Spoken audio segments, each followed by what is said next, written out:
Family meetings are an important part of a self-government environment. In fact, to be self-governed, you've got to talk proactively about things. But sometimes a family meeting can go wrong if people start to act up or do negative attention seeking. What do you do in those circumstances?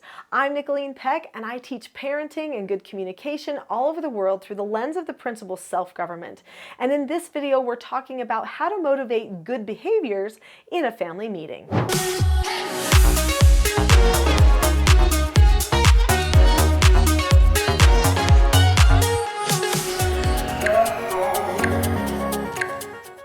So in this video, we're going to be talking about family meetings and what makes a good family meeting, but then what gets in the way and how we can help motivate people to be on their best behavior during the family meeting. In the Teaching Self-Government Parenting program, there are 3 different meetings that we have.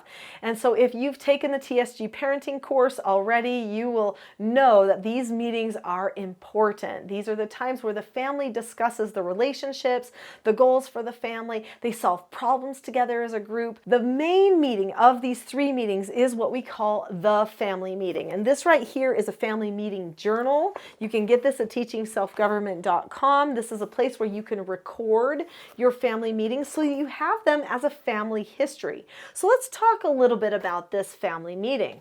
A family meeting is only supposed to take 20 minutes tops, and every person gets the opportunity to lead a family meeting.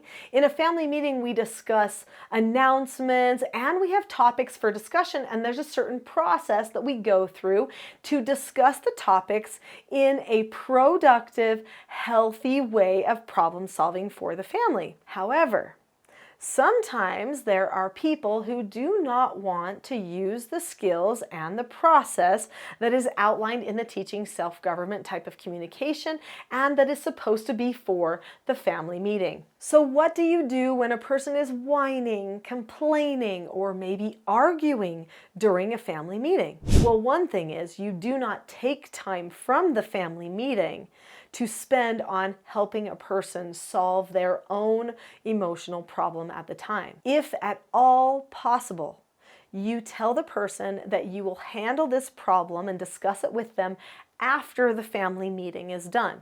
So you make a note of it and then you discuss it later. But if the problem persists and it's taking the spirit of love out of that family meeting, then what you might have to do is postpone the meeting for a moment while you handle the problem and then bring everyone back together. We always protect the culture of the family meeting. The family meeting is supposed to feel unified, optimistic, upbeat. It should feel empowering. When everyone is discussing problems that they're facing and they're coming up with solutions and caring about honoring the solutions of other people, this is a very powerful process that the family is engaging in. So it needs to feel good. Now, I have to admit, when I was young, my parents tried to have something called family council, which was a type of a family meeting. I did not like family council. I mean, you can tell by my body language just talking about it. Family council turned out to be family fight every single time. And guess what? It was mostly because of me. I actually had an attitude problem. I did not know when this meeting would end. And it seemed like just a lecture session that kept going and going where we had to listen to everything we did wrong. Well, my parents were right in trying to have the family council or family meeting. That's a good, healthy thing. But they didn't have the process in place to make it actually be healthy and something that we would look forward to. So in the end, we just caused problems as children. And by the end of the family council session, my parents were done and ready to retreat to their room and not talk to anyone. It was not a healthy family environment. So what can we do to help our children decide to communicate well during a family meeting? Well, first off, we can set the example for them by communicating well ourselves. Let's not get emotional, take things personal, or start lecturing or belittling people during a family meeting.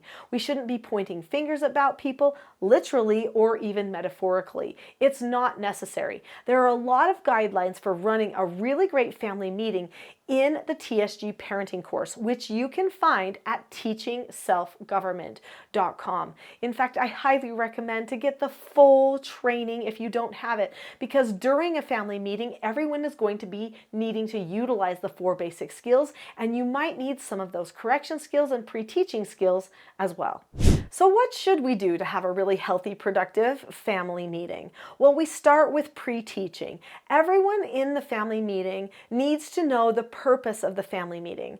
This purpose is to help our family live according to our vision. In the TSG parenting course, I talk about creating a family vision, which is this picture of what the family is trying to become. And there are certain key things that you can use to create a really great and lasting family vision. So then when a family creates a good family vision, then they need to have all of their interactions match the feeling of that family vision. Well, the family meeting should be the time where we are practicing those interactions for sure. So when a family gets together for a family meeting, especially for the first couple of times, the parents are going to want to pre-teach the child and tell the child how we will conduct ourselves during the family meeting. They'll pre-teach how long the meeting is going to last, how they are going to discuss in the family meeting, how everyone can be heard, and if there happens to be a behavioral problem, how they will handle it as a family. So they pre-teach the child what the corrections are going to be like if needed. That's super important. That makes it so that everybody knows that culture of the family meeting will be protected by the parents, and will make it so that everyone looks forward to the family meeting because it won't turn into a time of contention. In fact, now that I think of it, not to throw my parents under the bus because they're amazing people, they often started contention in the family meeting without knowing it by pointing fingers at certain people because of certain behaviors and expressing all of their grievances. That's not a good way to start a family meeting. We need to be productive in our family meetings or family councils, whatever you call yours, so that we can make sure that everyone feels respected. It should feel like this group is together for a purpose and we all care about everyone. So if someone's expressing something they're concerned about, they're going to say they're concerned about something, or they've noticed that there seems to be a problem within the family. They're not going to say, oh, this is Quinn's problem or Taylor's problem. Instead, they will just speak generally to the group. That's going to make a big difference. If you pre-teach that that's how you communicate in a family meeting, you will have way less problems and motivate the people in the family to have good behavior in the family meeting instead. Now, you've heard me mention that there is a time limit to the family meeting. It's true, 20 minutes, tops, that's it. Keep to your time limit. If you do not keep to your time limit, then the people will become frustrated and they will feel like they have been misused in some way. They want to meet for the meeting and have it be productive and good, but they don't want it to go overtime. No one likes that. If your meeting needs to go overtime, you might have to postpone it until another day or another time, or you might have to take a vote to extend the meeting for a certain period of time, and then be sure to stick to that time too. Making sure that everybody gets an opportunity to lead the family meeting helps everyone have compassion, empathy, understanding of what it takes to really get this meeting going and be healthy and productive. So allow all the children to have an opportunity to lead the meeting. Teach them the format, set the example for them, and then let them follow through. Now here is a fun idea. There is a family in New Zealand called the Stand True family. And this family shared with me a fun thing that they do to help encourage and motivate good behaviors during family meeting. So what they do is they allow the person leading that family meeting to evaluate everyone's behavior during the family meeting. And then at the end of the family meeting, they get to choose who will lead the next family meeting. I thought this was a really fun idea because that motivates everyone to be on their best behavior and to really participate in that family meeting in productive and healthy ways. And then the next time when they're leading, they will also be on good behavior as they're modeling it for everyone else who's trying to be able to become the next leader of the family meeting. I love this idea. I think it's great and would love to hear from you if you put it into practice at your house. In fact, I'd love to hear some of the struggles and successes of your family meetings. Family meetings truly are powerful self-government tools. When a person is self-governing, they are very deliberate in their communication, and that's what our family meetings provide for us. A way where we can deliberately and non-emotionally discuss issues facing the family so that we can, in a united way, solve problems together.